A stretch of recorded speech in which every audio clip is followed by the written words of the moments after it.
최근에 이재명 후보의 행보를 보면 문재인 정부와의 차별화 그리고 각을 세우는 모습을 자주 볼 수 있죠.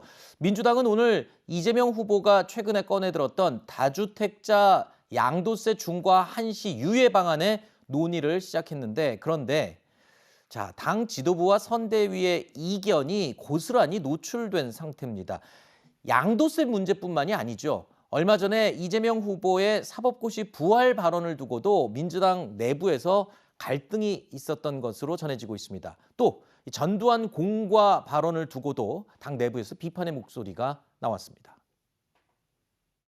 국민들의 가치 기준이 네. 전두환 씨는 중범죄자라는 그런 평가를 받고 있기 때문에 또 이재명 후보 스스로도 또 그에 대해서 그런 입장을 견지해 왔고 또 윤석열 후보가 또 이렇게 엉뚱한 얘기할 때는 그에 대해서 또 호되게 비판을 했어요. 네. 근데 그렇게 왔다 갔다 하면 되는가? 네네. 뭐 되는 분이 그래 더구나 뭐 개인의 입장이 아니지 않습니까? 민주당 후보인데 그런 부분은 빨리 극복하고 지양해야 될 태도라고 보는 겁니다.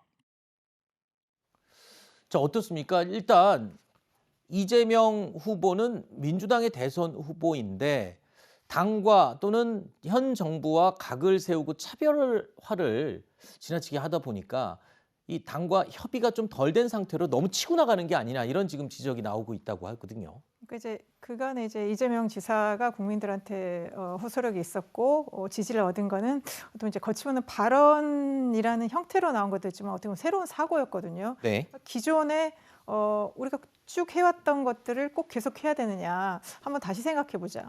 그리고 행정을 하면서도 안 된다는 얘기만 하지 말고 일단 한번 시도해보고 네. 그 다음에 이게 안 된다고 하면 그거를 또 실용적으로 유연하게 바꾸는 또 이런 모습을 보여왔거든요. 네. 그러다 보니까 이제 지금 선거가 얼마 안 남은 상태에서 이제 여러 가지 이슈들이 동시에 나오다 보니까 굉장히 좀 뭐 급하고 말을 바꾼 것처럼 보일 수도 있는데 기본적으로 이재명 후보가 갖고 있는 철학은 바뀌지 않은 거거든요. 네. 기득권에 대해서 우리가 타파해야 되고 그다음에 부동산 투기는 절대 용인될 수 없다. 이런 확고한 신념을 가지고 있고요. 뭐 역사 평가에 대한 부분에서도 분명하게 전두환 씨에 대해서는 중범죄자라고 얘기를 했고 다만 이게 우리나라에서 굉장히 그 어떤 양극화되고 국민들의 어떤 갈등을 일으키는 요인으로 너무 확대되고 있기 때문에 그런 부분은 좀 다시 우리가 한번 생각해 보자. 저는 그런 차원으로 받아들였으면 좋겠습니다. 네. 전두환 전 대통령을 이 중범죄자다라고 여러 번 반복을 하긴 했지만 그 말 앞서서 이 경제는 잘했다 이 말을 했기 때문에 그 부분이 지금 논란이 됐던 부분인데요. 자, 이 발언 때문에 이재명 후보 말 바꾸기에 대해서 논란이 많았죠. 이 말 바꾸기에 대해서 작심 비판을 했던 이상민 민주당 의원이요. 오늘도 언론 인터뷰를 통해서 또다시 쓴소리를 쏟아냈습니다. 이재명 후보한테 정말 공개적으로 말을 하고 싶은 거는 네. 지난번 민주당의 이재명이 아니라 이재명의 민주당이 되겠다라고 해서 저는 질겁을 했거든요. 이재명 후보는 이재명의 민주당이 아니고 민주당의 이재명 후보입니다. 그 당과 함께 당 속에서 의견이 조율되고 거기서 수렴되는 것에 대한 부분에 대해서 맞춰주기를 바랍니다. 다 아시다시피 이상민 의원은요, 현재 민주당 공동선대위원장을 맡고 있습니다. 즉, 선대위원장 직책을 가진 오선 중진 의원이 이 본인 당 후보를 비판하고 나선 상황인데, 글쎄요, 이 정도의 중진 의원이 당을 대표하는 후보를 비판했다. 흔한 일은 아닌 것 같아요. 흔한 정도가 아니라 저는 처음 봅니다. 네. 선대위원장 정도면은 선거를 중심적으로 이끌어가는 그런 분인데 후보에 대해서 비판을 했단 말이죠. 자, 이재명의 민주당, 이 말이 민주당의 이재명이란 말과 단어만 순서만 바꾼 게 아니라 의미 차이가 상당히 큽니다. 즉 본인이 상당히 독선적으로 보일 수 있는 그런 요소가 많은데 결과적으로는 이재명 후보가 당내에서조차 본인의 어떤 생각, 본인의 의지를 설득하는 데 실패했다. 이렇게 볼 수밖에 없는 상황이고 또 한 가지를 보면은 이재명 후보는 성남시장 경기지사는 했지만 국회의원 경험이 없어요. 의회 정치 경험이 없기 때문에 합의를 통해서 결론을 도출하는 의회 정치의 기본적인 프로세스에 대한 어떤 체득이 부족하지 않느냐. 그래서 좀 기다리고 논의가 숙성이 되고 그래서 결론이 나오는 이 과정에 대한 기다림이 부족해서 이렇게 자꾸 혼자 먼저 치고 나가는 그런 모양새가 연출이 되면서 갈등이 깊어지는 게 아니냐 이렇게 네. 생각을 합니다. 하나만 여쭤볼게요.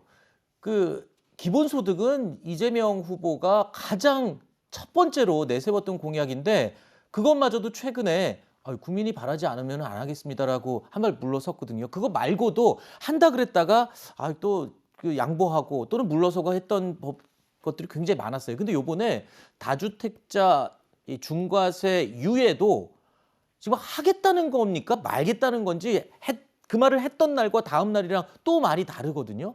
도대체 어떤 말이 진짜인가요? 그러니까 이제 이재명 후보가 네. 지사 시절에서부터 이제 기본소득이랄지 여러 가지에 대해서는 본인이 명확한 철학 하에서 얘기를 한 겁니다. 네. 정말 이 급변하는 이 경제 환경에서 우리 개인들이 정말 복지를 누리기 위해서는 이 방향으로 가야 된다고 했고요. 그거를 계속 얘기를 했습니다. 그런데 아직 이제 우리나라 상황에서 아직은 좀 수용하기가 좀 어렵고 좀 적용하기에 아직 좀 기반이 안 돼 있다면 그 네. 부분은 국민들과 협의를 통해서 어떤 적용 시점이나 방식을 할 수 있다라는 의미지 네. 그 구상 자체가 뭐 잘못됐다 그건 아니고요. 그래서 정책이라는 게 우리 그렇지 않습니까? 특히 정치나 행정을 하시는 분들은 내가 만들고 싶은 미래 비전이 있고 네. 그것을 실행하기 위해서 노력을 하는데 지금 당장 이게 좀 어렵다고 하면 이건 앞으로 국민들의 설득을 통해서 하겠다는 거고요. 네. 그 다주택자 양도세 유예 같은 경우도 부동산 투기는 정말 불법에 근절해야 된다는 철학이 명확하고 지금 여기에서 뭔가 공급을 좀 느리고 집값을 안정시키기 위해서는 이 정책이 유효하다면 한번 검토해 볼 수 있지 않겠나. 네. 그 정도의 제안인 것 같습니다. 지금 들어보면은 하겠다는 얘기는 지금 아닌 걸로 저는 들리거든요. 왜냐하면 또 최근에 언론 보도 보면 당에서도 아예 고려조차 안 한다 그랬고 청와대에서도 지금 안 하는 쪽으로 지금 분위기가 지금 흐르고 있는데 이재명 후보 혼자서 계속 이렇게 얘기를 하는 것 물론 국민들은 듣기 좋습니다. 상공인들 입장에서 얼마나 반가운 얘기입니까만 이러다가 또 좀 있다가 당에서 반대해서 못 하겠습니다. 아니면 뭐 국민 여론은 잘 모르겠습니다만 또 입장이 바뀌는 건 아닌지 궁금해서 여쭙는 거예요. 하는 건가요? 많은 건가요? 글쎄요, 그게 이제 이걸 입장 바뀌었다고 하는 게 볼 것보다도 우리가 국회에서도 그 논의를 통해서 뭐 정당이 이 입장을 내놓고 그다음에 다른 당과 협상하는 과정에서 최적의 대안을 마련해 나가는 과정이기 때문에 이 부분도 지금 특히 이제 코로나가 굉장히 심각하기 때문에 네. 이거는 당정과 후보가 협력을 해서 현명한 어떤 저는 대안을 만들어낼 것이라고 생각합니다. 네. 캠프 대변인이 되셨기 때문에 제가 이재명 후보를 대신해서 궁금한 거를 제가 좀 집요하게 여쭤봤습니다. 자, 이 상공인들은 사실 굉장히 기다리는 이야기이기도 하거든요. 그런데 혹시나 당 내부에서 나오는 비판의 목소리처럼 혹시 마음이 급해서 또 말이 앞선 건 아닌지 그런 생각에 제가 한번 여쭤봤습니다.